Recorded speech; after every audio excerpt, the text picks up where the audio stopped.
amoon na benn match bu ko jiitu woon mooy match contre Soudan boobu ba léegi on voulait aussi avoir ton avis là-dessus. Qu'est-ce que tu retiens de ces deux matchs l'Inter? Bon, merci Marceline. C'est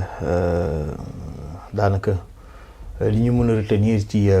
ñaari match yi nga xamante ne bii nii daanaka moo nekkoon des matchs test pour Pape Thiaw parce que après les éliminatoires de la Coupe d'Afrique des Nations newoon nañ équipe yooyu doon ay équipes yoo xamante ne bii kat am nañu dayoo bu Soudan am tuuti ak Togo ndaxte na match bi nga xamante ni joué woon nañ ko fële contre Togo ca Lomé on a vu une équipe togolaise très forte qui nous a acculés, qui nous a empêché de jouer et qui nous a fatigués. Heureusement que jëlee nañ fa li nga xamante ne mooy point match nul bi. ñu ne ñaari match yi ñuy am benn bi Soudan la mooy le premier du groupe B ak Togo mi nga xamante ne moom mooy jouer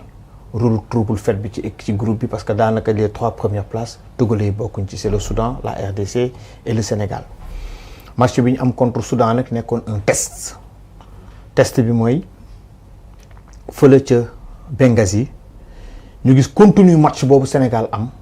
moo gën fuuf contenu bi nga xamante ne moom moo nekk fii démb te donte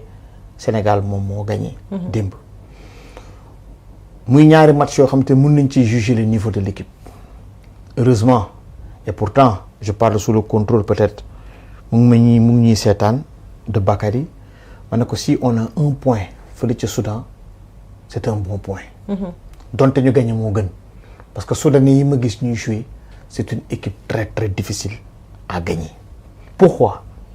Parce que l'ossature de cette équipe dañuy jouer li nga xamante ne moom mooy la Ligue des champions africaine. Kon ce qui veut dire il y a un collectif, il y a des joueurs qui se connaissent et ñu ngi football tout le temps et football Coupe CAF Afrique dafa metti parce que da ngay jànkoonte équipe yoo xamante ne bii dañuy def du beau jeu et du jeu solide et jouer en Afrique toujours de favoriser suñu joueurs yi nga xamante ne la quasi-totalité de l'équipe nationale joue en Europe.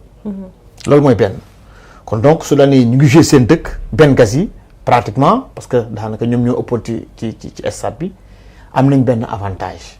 kon tey suñ demee Sénégal am fa match nul c'est un bon point ne pas perdre moom mooy li gën ñu am fa un point on a vu ce qui s'est passé entre-temps ce qui a été dit et tout ça. Deuxième match bi démb contre Togo ñu doon xaar nag un sursaut mooy que Sénégal war a mën a def quelque chose pour war a mën a gagner heureusement qu'ils l'ont fait. Mais comme j'ai dit tout à l'heure d'emblée, le contenu du match face aux Soudanais est mieux que ce contenu qu'on nous a proposé hier. Mais ce qu'il faut dire, moi, les 3 points, moi, l'essentiel, heureusement, ils ont eu les 3 points. Heureusement qu'ils ont eu les 3 points, mais dégg nañ ci plein de critiques par rapport au contenu du match, notamment quelques joueurs yoo xamante ne jot nañ leen lim. Certains qui ont essayé de se démarquer, d'autre part, il y a eu beaucoup de critiques aussi autour de suñu international boobu di Sadio Mané. Qu'est-ce que tu penses de cela? Parce que aussi, quoi qu'on puisse dire, tu fais partie des journalistes qui l'ont beaucoup suivi depuis le début de sa carrière ba léegi. Tey les Sénégalais le critiquent et pourtant il a beaucoup apporté au Sénégal. Est-ce que tu penses que ils ont bien fait de l'avoir critiqué wala moom tamit dafa am position boo xamante ne teg nañ ko et qui ne l'arrange pas? D'accord. mais balaa maa ñëw ci critique gu Sadio yooyu Marceline damay njëkk a wax ci équipe bi démb tey nag la nopp di dalooti ndaxte tey laay waxati leneen Pape Thiaw a reçu une pression extérieure de équipe bi la bëggoon teg de équipe bu mu teg démb travaillé wul équipe bi ci dernier jour d'entraînement bi Pape Thiaw n'allait pas mettre cette équipe-là. Il n'a pas travaillé. Pape Thiaw Antoine Mendy la doon teg Kalidou Koulibaly Moussa Niakhaté Krépin Diatta Lamine Camara Idrissa Gana Gueye Sadio Mané Ismaïla Sarr Boulaye Dia ak attaquant locomotive bi Chérif Ndiaye ñooñu la doon teg ba waxtaan naag xale yi la veille ne leen préparez-vous demee ñeeg football xale yi préparé wu pour dugg ci match boobu bi mu desee ay 6 heures de temps avant match bi ñuy waxtaan ba 7 heures de temps ci la chamboulé complètement changement bi pourquoi mu def ko li tax mu def ko xamuma et ci am na ci booy yoo xamante ne bii bërki démb ci guddi ba 4 heures 5 heures du matin ñii ñu ngi lido à distance mu ngi mel ni ñu ngi di doo kenn du ma tudd tur balaa ñu ne kooku lañ doon di dool parce que xam naa lii may wax ni dinañ ko dagg dugal ko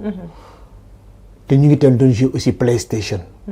ba ay 4h 5h du matin xam naa booy nag fin de match mais du ma tudd seen tur parce que bugguma amaana Sénégalais yi mere leen parce que ils n'étaient pas concentrés am na ci ñu ci football de am na ci si ñoom ñoo xamante ne football nañu démb et titulaire lañ football démb ñenn ñi ci ñoom ils joué nañ ba 5h du matin PlayStation ak di lido jàpp naa la fii jàpp nga ma doon nañ ko def ci guddi gi. Pape nag pourquoi il a changé ce classement xaw ma mais Aliou Cissé luñ ko munti reprocher moom dafay mourir ak ay idéem et nag Pape il faudrait qu'il revoie sa façon de manager parce que ci liñ jëm su amul poigne lool équipe bi dina ko rëcc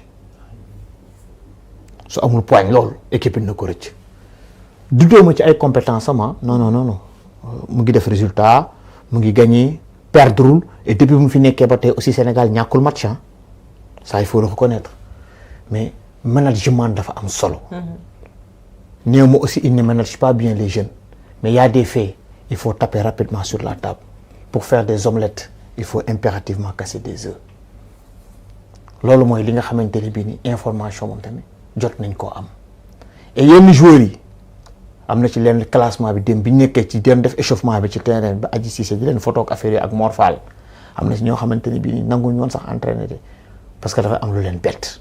parce que dañoo wax ak ñoom ba pare ne leen da ngeen di jouer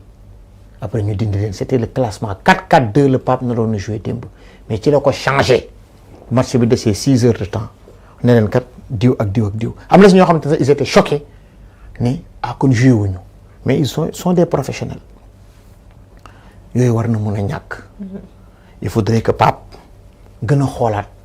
sa façon de faire